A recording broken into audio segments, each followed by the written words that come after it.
Oi pessoal, tudo bem? Vamos progredir um pouquinho a mais nessa nossa disciplina de controle e qualidade na produção agroindustrial.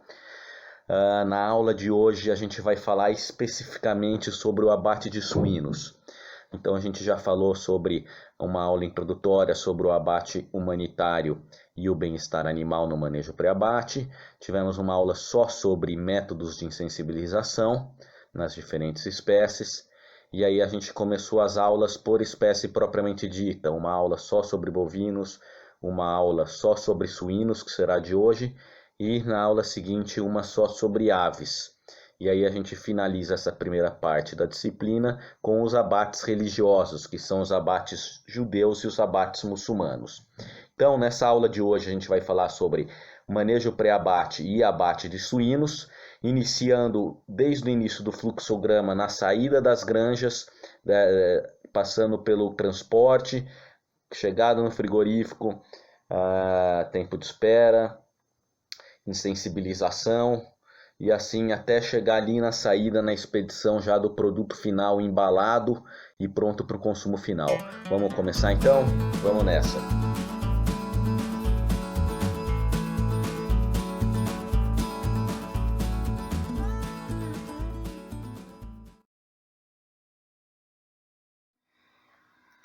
Bom, então começando a aula, a gente pode iniciar falando sobre o manejo pré-abate dos suínos e o fluxograma de abate. Começa lá na granja, lá na propriedade rural. Então os suínos eles vão ser embarcados no caminhão, vão ser transportados, desembarcados no abatedouro. Eles vão então sofrer o período de descanso nos currais no abatedouro e vão para o abate então propriamente dito.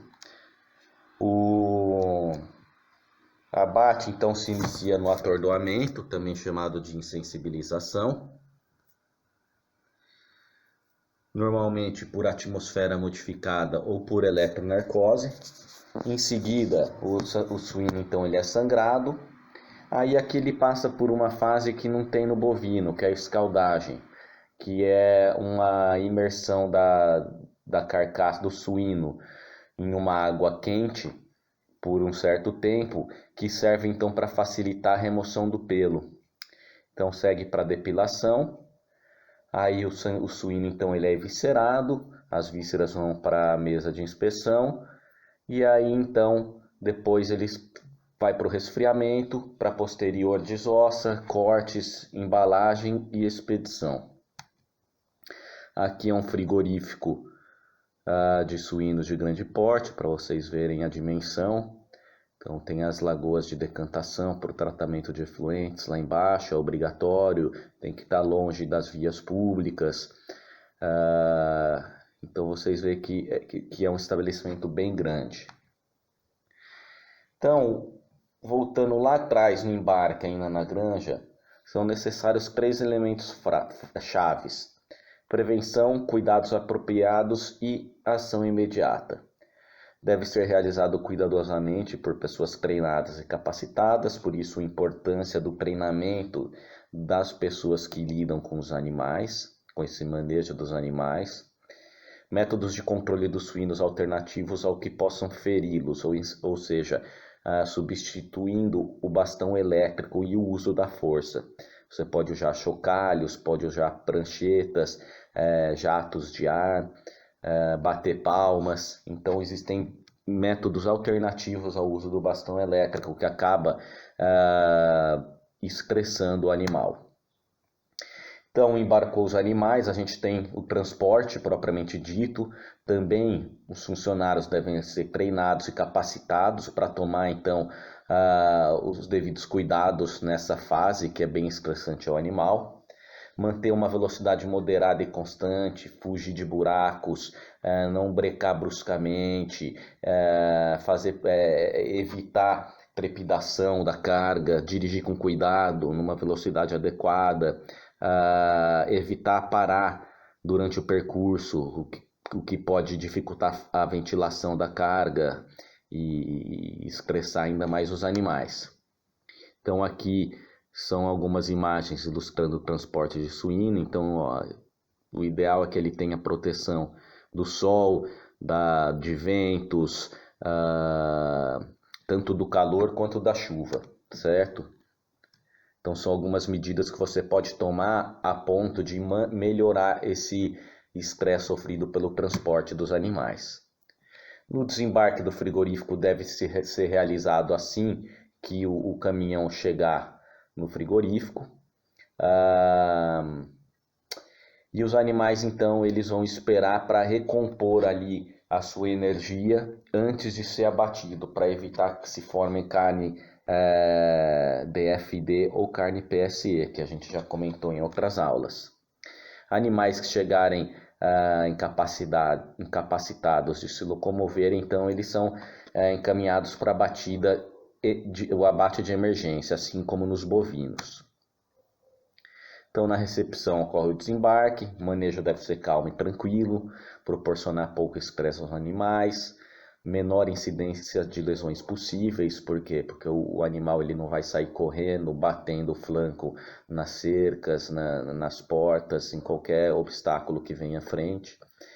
E desembarque por compartimentos, dar tempo necessário para que o primeiro suíno reconheça o novo ambiente e os demais acabam seguindo ele então. Nessa área de descanso, onde os suínos vão recompor sua energia, é onde ocorre o jejum alimentar e é dado aos animais apenas uma dieta hídrica. É feita uma separação dos lotes, porque se você misturar lotes diferentes, pode haver briga entre os suínos.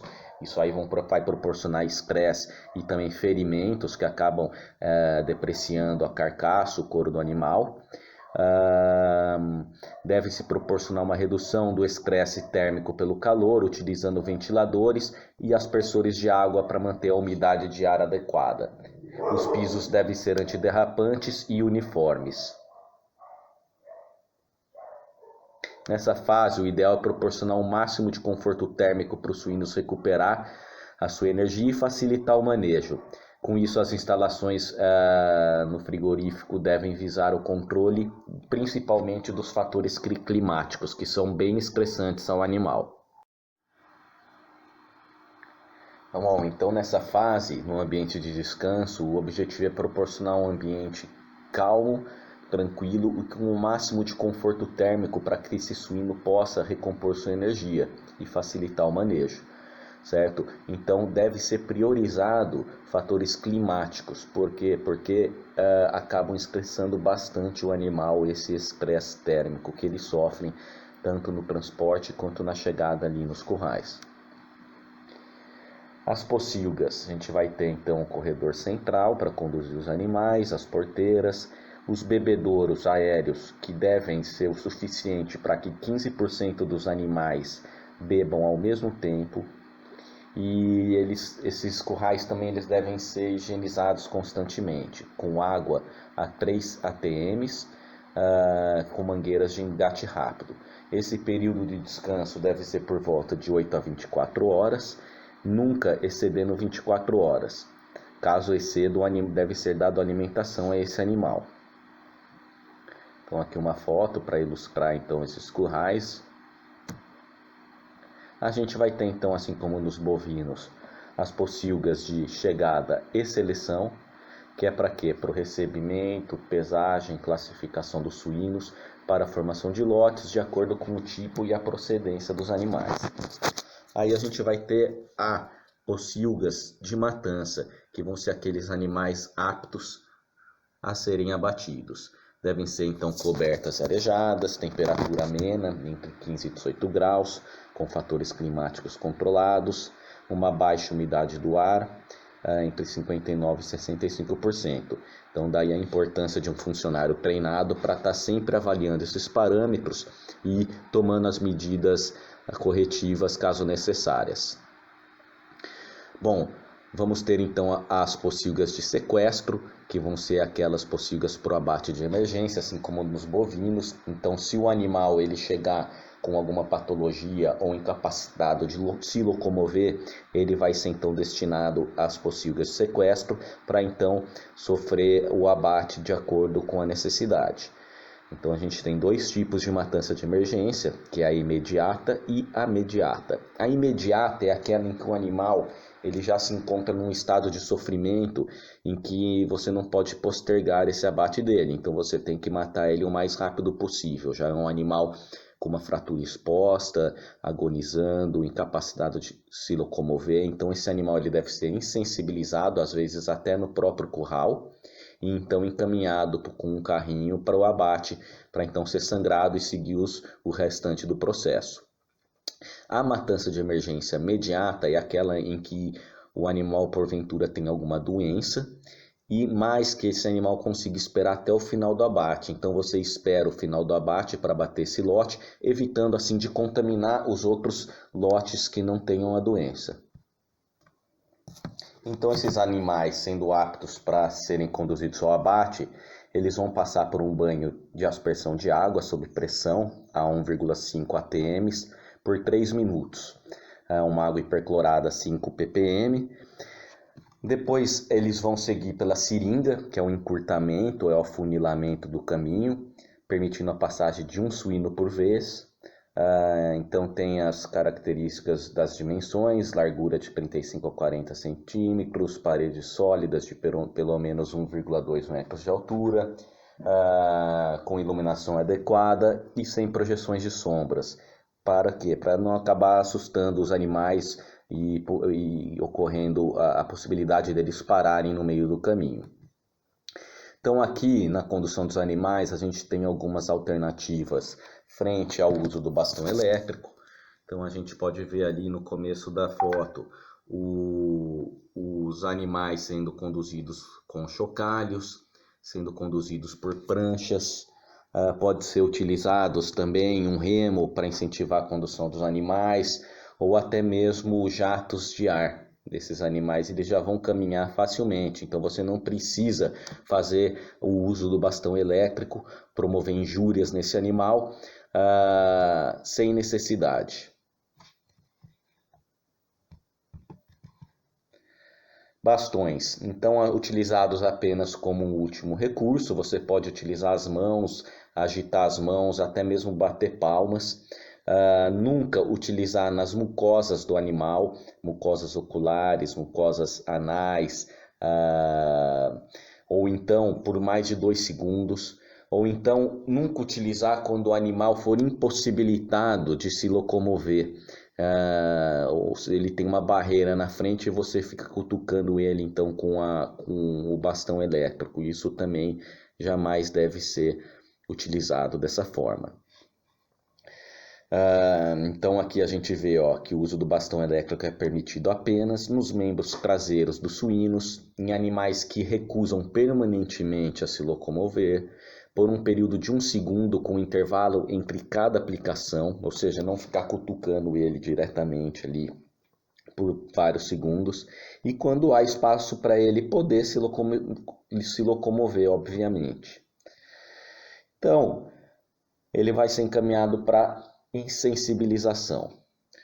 Como eu já disse na aula sobre métodos de insensibilização, o mais utilizado no Brasil atualmente é a eletronarcose, certo? Onde vai ser feito a passagem de uma corrente elétrica pelo cérebro do animal, através de 2 eletrodos colocados na região das orelhas. Então essa corrente vai ser de alta voltagem e baixa amperagem, de 6 a 10 segundos. Então essa aplicação do choque será nas fossas temporais, que é atrás da orelha dos animais.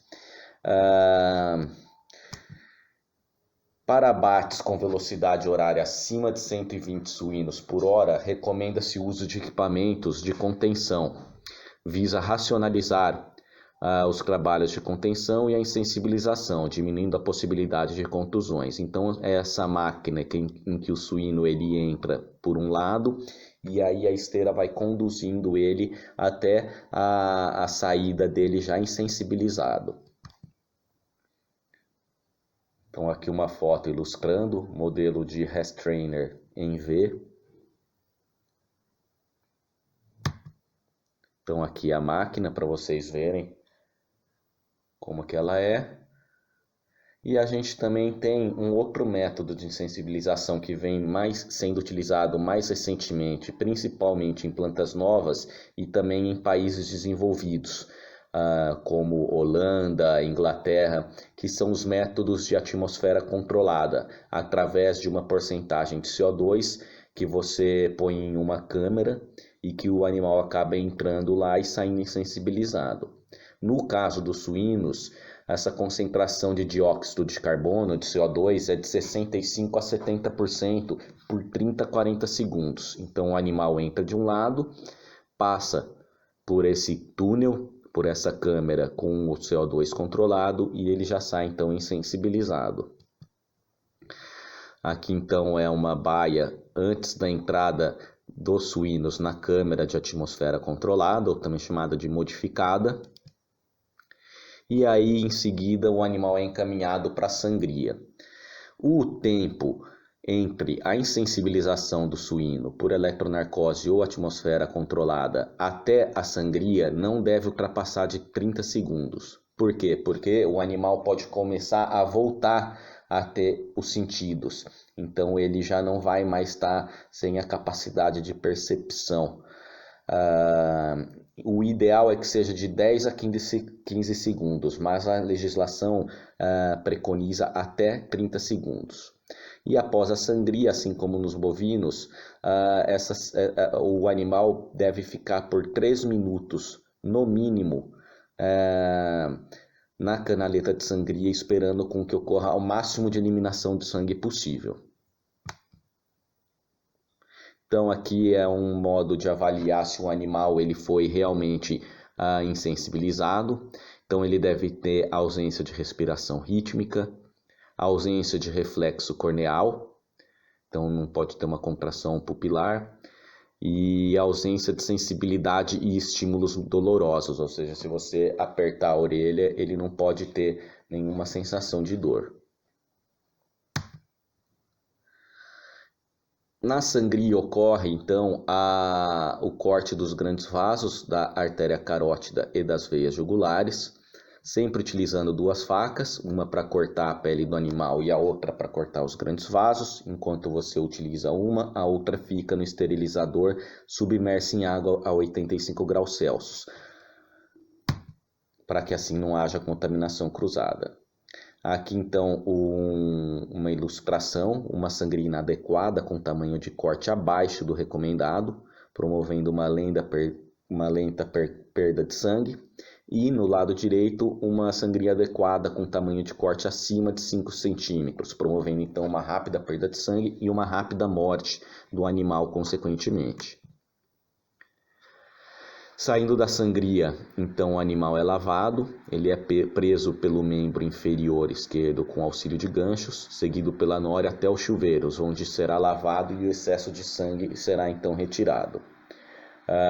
Neste ponto, a água deve ser hiperclorada a 1 ppm. Em seguida, os animais eles são encaminhados para a escaldagem, que nada mais é do que a imersão desses animais em uma água quente por um determinado tempo, binômio tempo-temperatura, que faz com que as aberturas dos poros se abram, facilitando assim então a retirada dos pelos. Então é uma água de 62 a 72 graus Celsius, dependendo da pelagem, por volta de 2 a 5 minutos. São tanques metálicos com renovação de água constante. E o objetivo então é facilitar a remoção dos pelos, dos cascos, assim como retirar certas sujidades do couro. Bom, então saindo da escaldagem, os suínos são encaminhados para a depilação, onde já com os poros abertos eles são então submetidos à remoção mecânica desses pelos através de um maquinário específico.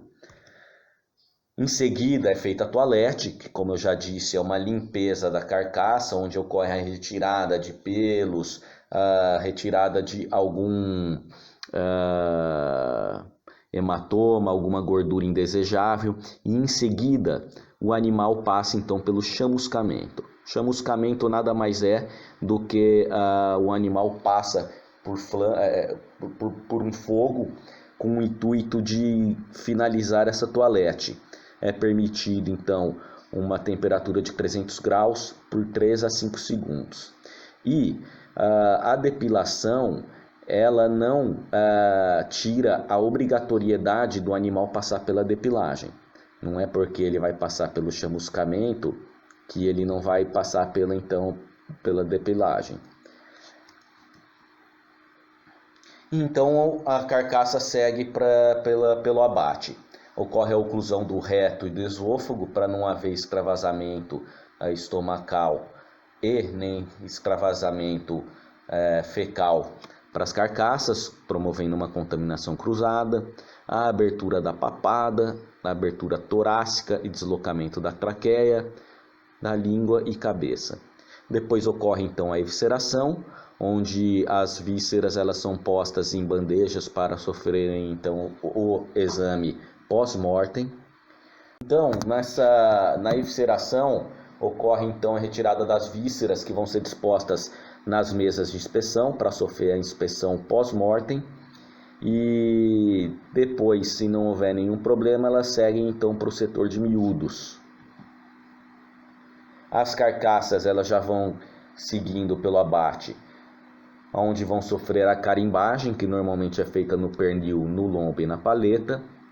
Em seguida é realizada a pesagem dos animais, onde o animal é fixado pelo tendão dos membros inferiores e uma etiqueta contendo peso, classificação da carcaça e código do operador da pesagem, ele é preso ali. As carcaças então seguem para a lavagem de carcaças final, com jatos de água hiperclorada a 5 ppm, a 38 graus Celsius e a 3 atm de pressão. Finalidade de remover sujidades e reduzir a contaminação antes de seguir para o resfriamento. Então, na refrigeração, o animal vai ficar em câmeras por 12 a 24 horas até atingir 1 grau Celsius no interior do músculo.